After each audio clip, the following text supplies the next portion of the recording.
Presentation of Idaho Reports on Idaho Public Television is made possible through the generous support of the Laura Moore Cunningham Foundation, committed to fulfilling the Moore and Bettis family legacy of building the great state of Idaho, by the Friends of Idaho Public Television, and by the Corporation for Public Broadcasting.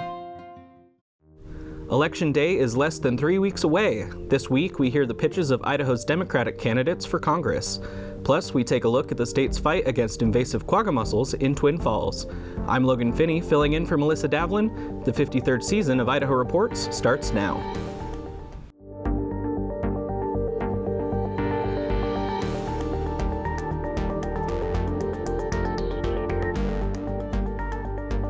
Hello and welcome to Idaho Reports. This week we take you to Twin Falls, where the Idaho State Department of Agriculture is waging war on an invasive species in the Snake River, with big implications if they lose the battle. Then, Democratic candidates for Congressional District 1, Kaylee Peterson, and Congressional District 2, David Roth, join us to discuss why they're challenging Idaho's incumbent congressmen, Russ Fulcher and Mike Simpson. But first, Idaho has issued another death warrant for inmate Thomas Creech after its first attempt to execute him failed in late February. Idaho Department of Correction Director Josh Tewalt called off that attempted execution after staff failed to establish an IV line. Along with the latest death warrant, IDOC has a new procedure for executing death row inmates, which includes establishing a central line if it isn't possible to access peripheral veins through an IV. Creech's execution is now scheduled for November 13th for the 1981 beating death of David Jensen. However, late Wednesday, the Ninth Circuit Court of Appeals sided with Creech's attorneys in an ongoing lawsuit. This does not grant him an immediate stay of execution, and we're recording on Thursday. Idaho Reports will keep you updated on how the decision could impact the scheduled execution. Our producer Ruth Brown broke the initial story of how IDOC has renovated the building that houses the execution chamber to make the central line procedure possible. You can find her reporting and the latest updates at idahoreports.org. Much of the conversation around Idaho's upcoming election has centered on Proposition 1, and for good reason. But if you haven't already seen your ballot or voter guide, you may be surprised to find another question there: whether the state should amend the Constitution to say only U.S. citizens can vote in Idaho elections. But isn't that already the case in Idaho? We asked Secretary of State Phil McGrane to explain. There is a constitutional amendment on the ballot. What it does is it reiterates in our Constitution that only citizens may vote in Idaho elections. So it doesn't matter what type of election, that it is just citizens who will be participating. I mean, it's pretty straightforward and simple, hence why there's probably not a lot of conversation about it. The nuance, if we're going to tease out, which is a fair question, is it says an eligible voter should be a citizen, right? It doesn't talk about who can participate in what elections. The genesis for all this, for anyone who's curious, really goes to there are 11 cities across the United States, none in Idaho, who have opened up voting to non-citizens. So closest to us, I believe, is Seattle. That has raised the question where people hadn't really ever addressed this. They just kind of have assumed. And the legislature felt like, no, we need to put just an affirmative statement that whether it's at a statewide election or also at a local election, it is really reserved for citizens. We'll have much more on Proposition 1 in a half-hour Idaho Report special, airing Friday, October 25th on Idaho Public Television. We'll make it available online after it airs on our YouTube channel and at idahoreports.org. Idaho for decades has urged residents and visitors alike to clean, drain, and dry all watercraft and inspect them for invasive species that could be transported from waterways in other states. Idaho first detected invasive quagga mussel larvae last fall in the Snake River at Twin Falls, taking rapid steps to treat that stretch of river in hopes of stopping the invasive pest from spreading. Last week, we traveled to Twin Falls to see the State Department of Agriculture's second year of treatment on the mid-snake up close, and to learn what might happen if quagga mussels are allowed to reach other waterways in Idaho. It's in the snake, but this is the first confirmed finding of the quagga mussel, not just in the state, not just in waters of Idaho, but in the entire northwest United States of America. They're filter feeders, they take out everything good, and they leave very little for other species, and so there's a huge impact on fish species. But in Idaho, we're really focused on the impact they would have for irrigation and power generation. So quagga mussel is attached to any hard substrate, to the river bottom, to turbines, to irrigation pipes, and they choke down an irrigation pipe almost to a trickle. So if you can imagine how hard it is for farmers and ranchers to do their job normally, think about the complications in a state that depends on irrigation if we can't get irrigation water through a line. The mussels are so prolific, one adult can produce over 1 million offspring in a single year. So if you do the math, that's thousands every day. They can achieve over 30,000 individuals per meter squared of water, and they can attach to all surfaces, grow over 400 feet deep. And what they do is they essentially choke out all other life. They become 80 to 90% of all the life in this aquatic system becomes quagga mussel. By the time we would know and you would visually be able to see an infestation, it's too far gone at that point. By the time we felt the repercussions, we can no longer treat. And so we're trying to treat before that point.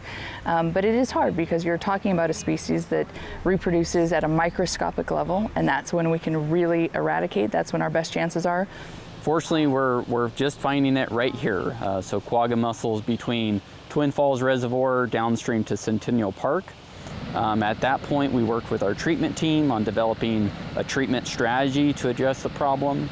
That involves utilizing chelated copper. When you look out on paper and you say, yeah, this is just 8.6 miles of treatment, that sounds really simple, but as you kind of drive through it, it's quite a bit more. Lots of logistics, lots of moving pieces to make sure everything kind of gets to where it goes. Every day at 10 o'clock for the last few days, we've been kicking on a new section. So getting those all up, bringing all the water volume up to 1 part per million. I mean, every little section is unique and has its unique challenges to it. Characteristics of water flow, of volume, species of concerns, usage, that all changes as you move even just 30 miles downstream or just 10 miles upstream. This is an extension of the important work that we did on the river last year. This is not a part of the river that we treated though, because there was no velodrome detections here in 2023 despite extensive sampling, but we are here to finish this important work. Our goal, our mission, is to eradicate the quagga mussel and all life forms of it out of the snake and protect and restore this waterway and subsequently all the connected waterways in the Northwest U.S. This quagga mussel, this invasive species, is a blatant biowarfare threat to our precious natural resources. If you enjoy Idaho, this should be a very big concern because this water touches everybody. Yes, it's the snake, and yes, we're in Idaho, but it's such a much bigger mission. Multiple states and even Canada connect to this. If the quagga mussel is allowed to go unabated, it doesn't just impact the waters and the resources here in Idaho, it's everything that's connected downstream. The details that are rolled out in a response like this come from the water body at that time, because we're going to have different challenges. Say if we go up to the North Idaho lakes like Coeur d'Alene and Pondere and Priest, we're going to have different challenges in Southeast Idaho like Bear Lake and Henry's Lake. We have lakes in North Idaho that are so deep that it would be physically impractical or impossible to treat. You simply couldn't get enough product to make a treatment there. That's where we have to protect that precious water body. There's also other water bodies in the state that have species of concern or endangered species where we know that we wouldn't necessarily be allowed to make a treatment like this. The more experts we can have at the table addressing issues that come up and finding solutions, the better, because that's how we're going to get the most robust treatment plan and be able to implement the plan safely, methodically, and really cause the highest level of mortality to the quagga mussels as we're progressing through the treatment. Early detection and rapid response is the only way that you can work towards eradicating an invasive species. Really, we're just monitoring the copper levels throughout the treatment area, addressing any areas that need higher concentrations of copper brought up, and really right now we're fine-tuning where we're at on the treatment. A ton of partners, whether it was Fish and Game, Department of Water Resources, Department of Parks and Recreation, all of those partners and those state agencies came to bear their expertise and their patience and their assistance to us to pull off something that seemed impossible. And Idaho Power was an incredible partner, local jurisdictions, all of those folks in 2023. We did something that was bigger and more expansive than anything anyone has ever attempted in North America. That was the 2023 project, and what we're doing in 2024 is even bigger than that. I've never seen anything like it. We work all over the country. We work on eradication programs of invasive species all over the country and in a couple other countries too. I've never seen anything like this operation. I've never even heard of anything like this to target an invasive species in an aquatic resource like this. On the Idaho Reports podcast this week, you'll find my extended interview on the eradication effort with Department of Agriculture Director Chanel T. Walt, wherever you listen to podcasts. For decades, Idaho Public Television has hosted the Idaho Debates for statewide and congressional candidates in the primary and general elections. This general election had 2 potential debates between candidates for Congressional Districts 1 and 2, seats currently held by Russ Fulcher and Mike Simpson. Both incumbents declined our invitation to debate. Because we don't host debates with only one candidate, that effectively canceled our debate plans this fall. But we wanted to give our viewers the chance to hear from Democratic candidates Kaylee Peterson and David Roth. First up, Congressional District 1, Western Idaho, stretches from the Canadian border to Boise. Incumbent Congressman Russ Fulcher was first elected to serve District 1 in 2018. Peterson is a student at the College of Western Idaho and mother of 2 from Eagle. This is her second time challenging Fulcher. Producer Ruth Brown sat down with Peterson this week to talk about the race in Congressional District 1. Mrs. Peterson, thank you for joining me. Tell me, why are you running for office? I first got involved in 2022 mainly because 60 to 70% of the races in this state were running uncontested. And to me, that meant that 60 to 70% of elected officials had absolutely no accountability and voters had no choice. So when I first got involved in this race, it was mainly to give voters a choice and to try and hold elected officials accountable. And now that I've run this race for the last 2.5, almost 3 years, I realize there's so much opportunity to really unite rural communities around common sense policies, and that's become my driving mission. What makes, you did run previously, what makes 2024 different than your prior run? It is completely night and day. I think in 2022, I was a first-time unknown candidate running for a federal position. So I was really getting to know the district, getting to know communities, getting to know the political landscape and what communities really needed. Now we're able to really accomplish different things and to hold Russ Fulcher accountable. We're able to provide different measures for communities that we weren't able to.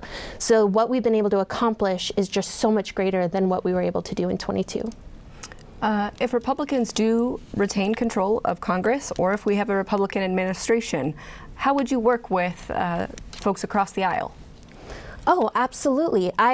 For me, this entire campaign has been learning how to collaborate with people who might disagree with my policies or my beliefs, people from all different kinds of lifestyles, especially with how diverse the 1st District can be as far as people's life experience. And so all it's really been about is focusing on the policy. So when we focus on what the issue is and what the policy solutions are, the conversations have been so incredibly meaningful and productive. That's where we really need to get to. Idaho is a conservative state. If the Democrats maintain, or excuse me, if the Democrats have majority, how would you represent the majority of a conservative state while being a Democrat?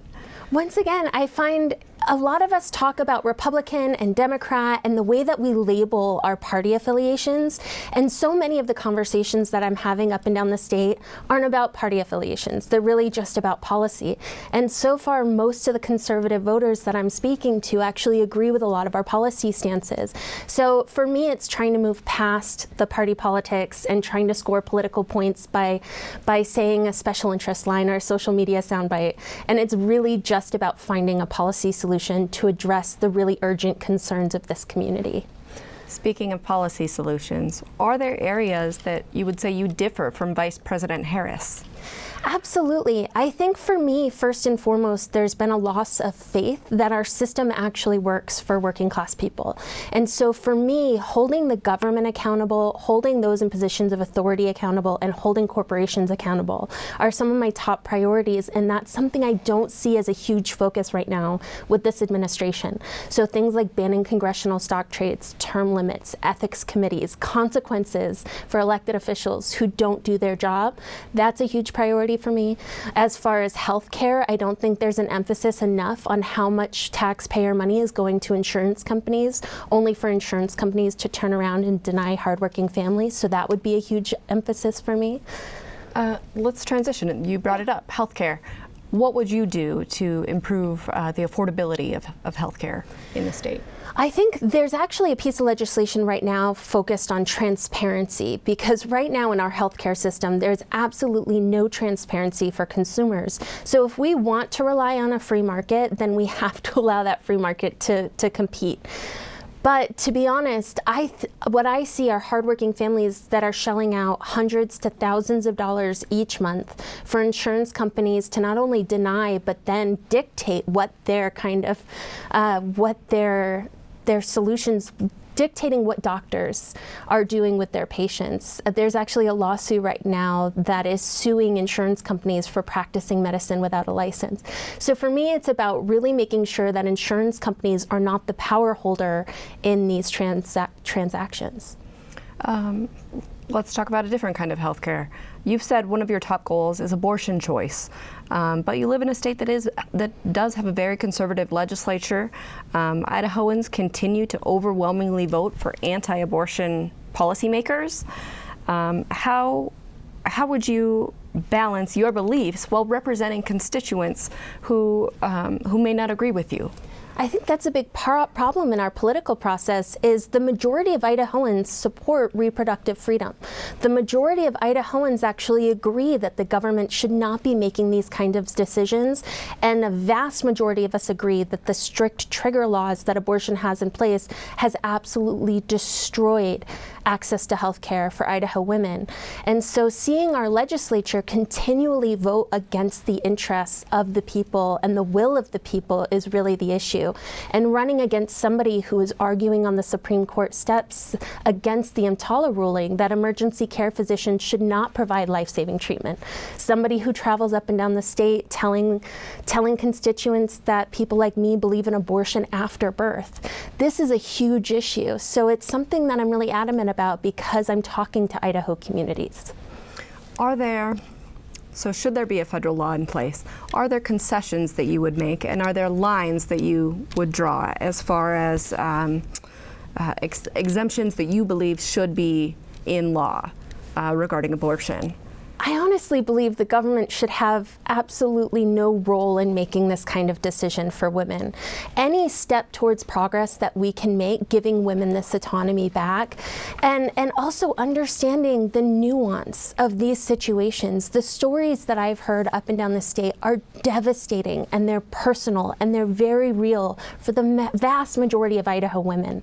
And so trying to bring the government in to deal with these really personal, devastating, and medical decisions is just inappropriate. But I'm always willing to have these conversations. I mean, any step towards progress or compromise that we can get in this state, I think would be a step in the right direction.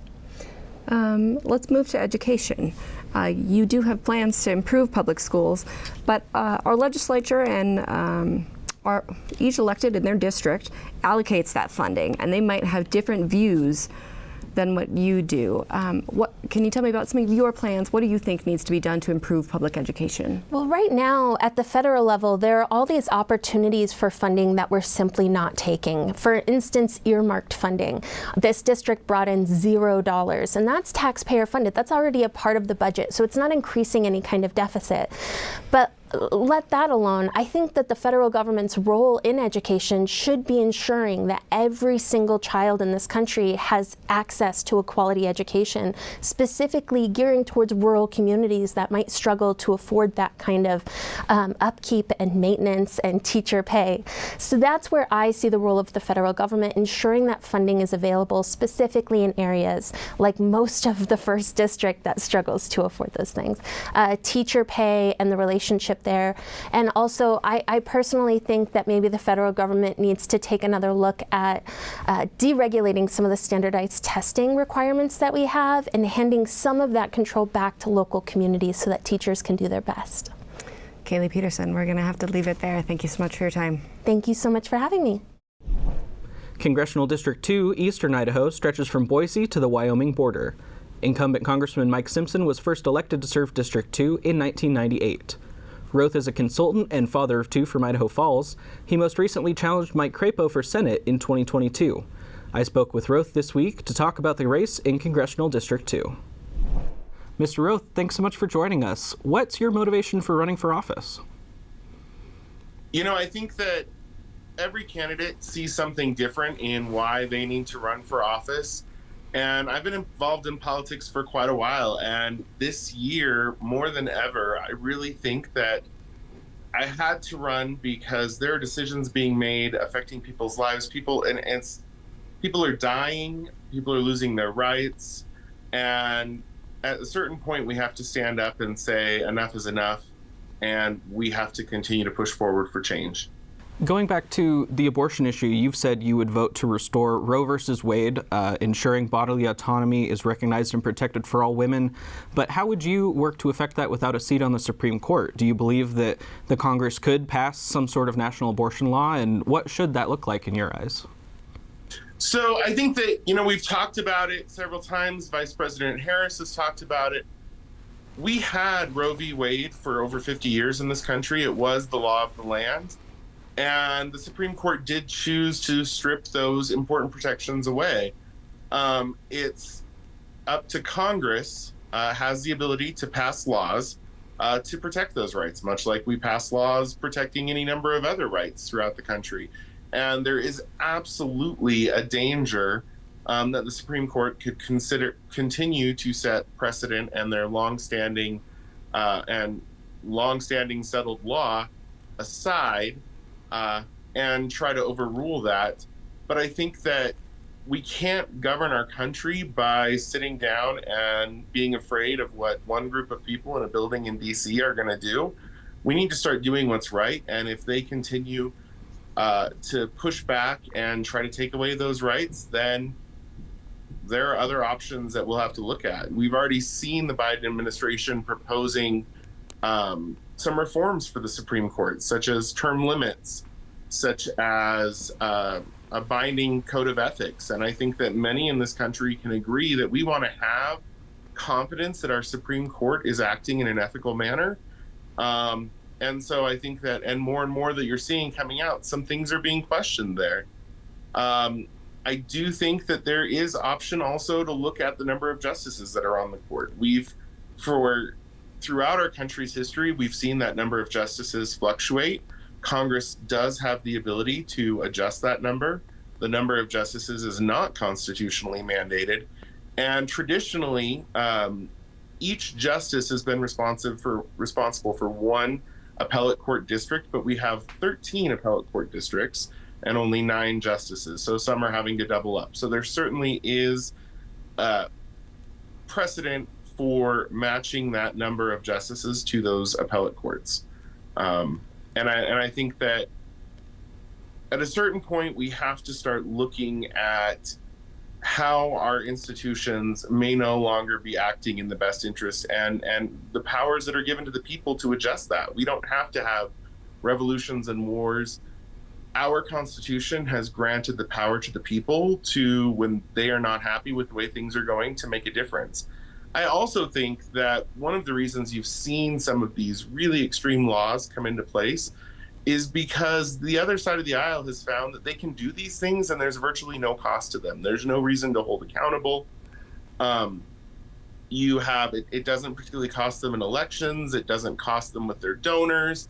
And so there's really no reason, if they're not listening to the people, to change the way that they're acting, because traditionally they're not being held accountable. And so turning a red seat like District 2 in Idaho, I think really sends a message to many of those extremists out there that enough is enough, that we've pushed the people far enough, and maybe they need to start thinking less about winning points for their donors and for their special interest groups and their side, and more about what's best for the people, because ultimately in our country, the people have the final say.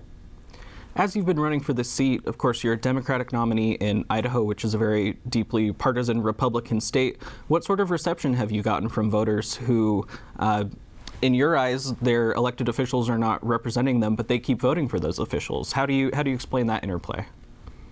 So the majority of the people that I actually meet, whether it's at events or just out in the community, are actually quite receptive to hearing what I have to say. They are very disappointed with the way that Simpson has been representing them for nearly a quarter of a century. One of the biggest challenges that you find, though, is that in our system of government, incumbents have a tremendous advantage. And there are a lot of people out there that we simply can't reach and talk to about our message, or who have disengaged from the political process pretty much at all, other than showing up to vote. And they're just voting straight down the party that they've always voted, not really realizing how much that party has actually changed. And so I think that, one of the biggest obstacles we have to overcome is actually getting our message out there and actually getting people to compare and contrast. And the incumbents have a tremendous advantage in that. They can very easily get op-eds and pieces printed in the media because they're not getting printed as a candidate or nominee. They're getting printed as the sitting lawmaker. And so when you do have opportunities to try to contrast, such as debates or endorsement interviews, the Republicans don't show. We're having this interview because Mike Simpson didn't bother to respond to the request for the debate. And so I think that you have to really look at, they're not willing to stand by their policies and allow those to be contrasted or compared, because it doesn't do them any, there's no benefit for them. They know that the less people know about what they're actually doing, the better off that they are. And you see it all the time. We have 2 years ago, the CHIPS and Science Act passed. Every single member of the Idaho delegation, including Mike Simpson, voted against that bill. However, they all showed up at the 2-year anniversary to take the tour of the $25 billion plant that Micron is building near Boise, and to take credit for bringing that investment to Idaho. And so when people see that side, but they don't see the side of, hey, actually the Idaho delegation voted against this, then I think that the voters aren't being given the information to make that educated decision. And I realize that the onus is on me as a candidate to get that message out there and the word out there, but we're in a red state. If you look at the races, they're completely unbalanced financially. All right. Mike Simpson has 15 times the resources that I have. And in my Senate race in 2022, Crapo spent just about, between him and independent expenditures, about $10 million versus about the $105,000 that we were able to spend. So in reality, I don't believe that the average Idaho voter really has been given the information to make an informed decision. All right, David. Well, I am going to have to cut you off there. David Roth, Democratic candidate for Congressional District 2, thanks so much for making time for us this week. No problem. Election Day is less than 3 weeks away, coming up on Tuesday, November 5th. In-person early voting is available in some Idaho counties, and the deadline to request an absentee ballot is October 25th. Find more information online at voteidaho.gov. We'll have much more on Proposition 1 in a half-hour special airing Friday, October 25th. Be sure to follow us online and subscribe to our newsletter to always get the latest from Idaho Reports. Thanks so much for watching. We'll see you next week.